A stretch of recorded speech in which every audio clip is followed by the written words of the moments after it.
Hello everyone, welcome back to my channel. Monti রান্নাঘরে আরেকটি নতুন রেসিপি দেখার জন্য তোমাদের ওয়েলকাম জানাচ্ছি। চিংড়ির মালাইকারি তো অনেক খেলে, এবার সেই জন্য আমি নিয়ে এসেছি দই চিংড়ি। খুব কম সময়ে আর কম উপকরণেই কিন্তু এই রেসিপিটি তৈরি হয়ে যায়, আর খেতেও লাগে কিন্তু খুব সুস্বাদু। চলো তাহলে কথা না বাড়িয়ে আজকের রেসিপিটি শুরু করা যাক। রেসিপিটি বানানোর জন্য প্রথমে এখানে আমি 800 গ্রাম মতো চিংড়ি মাছ নিয়ে নিয়েছি। মিডিয়াম সাইজের চিংড়িগুলো হলেই ভালো হয়।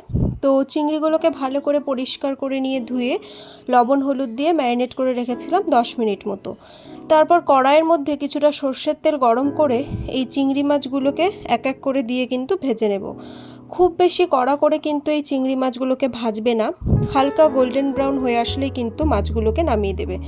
দেখো মাছগুলো কিন্তু ভাজা হয়ে গেছে, এবার এই মাছগুলোকে আমি নামিয়ে নেব। আর মাছগুলো নামানোর পর যে তেলটি বাঁচবে সেটাকেও কিন্তু আমি নামিয়ে নেব। এবারে কড়াইয়ে আরও কিছুটা পরিমাণ সর্ষের তেল দিয়ে এর মধ্যে কিছু গোটা গরম মশলা দিয়ে দেব, যেমন দারচিনি, শুকনো লঙ্কার এলাচ। তারপর এর মধ্যে দিয়ে দেব হাফ কাপ মতো পেঁয়াজ কুচি। পেঁয়াজ কুচিটা দিয়ে খুব ভালোভাবে এটিকে নেড়েচেড়ে নেব, আর লাল লাল করে কিন্তু পেঁয়াজটিকে ভেজে নেব। তো দেখো এখানে পেঁয়াজগুলোও কিন্তু ভাজা হয়ে গেছে। এবার এর মধ্যে দিয়ে দেবো 1 টেবিল স্পুন মতো রসুন বাটা। এখানে রসুনটা কালচে লাগছে কারণ আমি যে পাটার উপর রসুনটা বেটেছিলাম সেখানে আগে জিরে বাটা ছিল, সেই কারণে। তো এই রসুনটা বেটে তারপর এটাকে এর মধ্যে দিয়ে একটু ভালোভাবে নেড়েচেড়ে নিয়ে এর মধ্যে দিয়ে দেবো 1 টিস্পুন মতো লাল লঙ্কা আর আদা বাটা। এরপর এর মধ্যে দেবো স্বাদ অনুযায়ী নুন। এরপর দেবো 2 টেবিল স্পুন মতো জলটি দেওয়ার পর খুব ভালোভাবে এটিকে নেড়েচেড়ে নেব।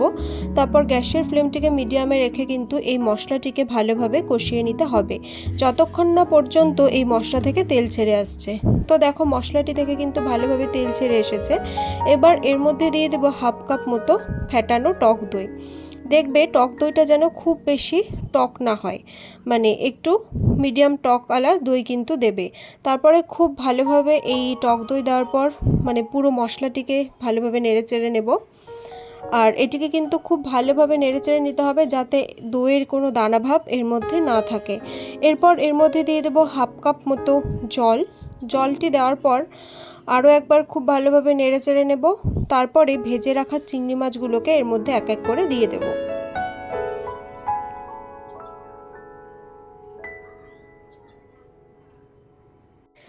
আর এই সময় কিন্তু গ্যাসের ফ্লেমটিকে হাই রাখবে, এই গ্রেভিটি যতক্ষণ না ফুটছে ঠিক ততক্ষণ অবধিও কিন্তু গ্যাসের ফ্লেমটিকে হাই রাখতে হবে। আর এই গ্রেভিটি যখন গাঢ় হয়ে আসবে তখন কিন্তু গ্যাসের ফ্লেমটিকে লোতে করে দিতে হবে। এবার এর মধ্যে দিয়ে দেবো কিছুটা পরিমাণ কাঁচা লঙ্কা। এখানে আমি 8 থেকে 9টা কাঁচা লঙ্কা চিড়ে নিয়ে তারপর এর মধ্যে দিয়েছি। আর দিয়ে দেবো খুব সামান্য 1 টেবিল স্পুন মতো টমেটো কুচি। এরপর সম্পূর্ণ উপকরণটিকে খুব ভালোভাবে নেড়েচেড়ে নেবো আর এটিকে ভালোভাবে ফুটিয়ে নেব যতক্ষণ পর্যন্ত না গ্রেভি আসছে। তো দেখো দইটি ফুটে কিন্তু খুব সুন্দর এটার মধ্যে গ্রেভি ভাব চলে এসছে, গাঢ় হয়ে গেছে।